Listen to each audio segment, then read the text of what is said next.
ఒకరోజు సోమయ్య బయటకు వెళ్లి తాళం చెవి ఎక్కడో పోగొట్టుకున్నాడు. తాళం చెవి పోయిందే, ఇప్పుడు ఇంట్లోకి వెళ్లడం ఎలా అనుకుంటూ దిగాలుగా ఇంటి ముందు కూర్చున్నాడు. అప్పుడు రామయ్య అడవి నుంచి తిరిగొచ్చి ఏం జరిగింది, ఎందుకలా ఉన్నావు అని సోమయ్యను అడిగాడు.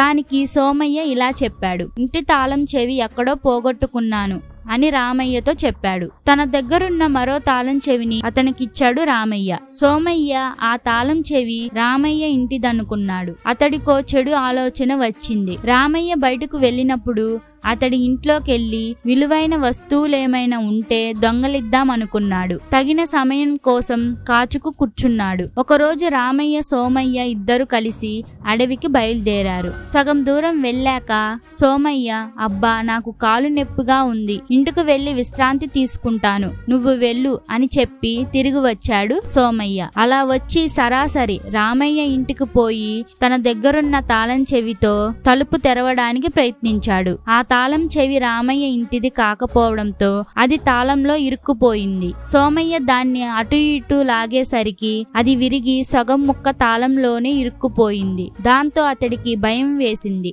రామయ్య వస్తే జరిగినది గ్రహించి తనను దండిస్తాడని భయపడ్డాడు. తన ఇంటికేమో తాళం వేసింది. ఇంకో మార్గం లేక సామానంతా వదిలేసుకొని సోమయ్యను నమ్మి తనకు తాళం ఇచ్చిన రామయ్యను మోసం చేయాలనుకున్న తనకు తగిన శాస్తి జరిగిందనుకుంటూ ఊరొదిలి వెళ్ళిపోయాడు సోమయ్య.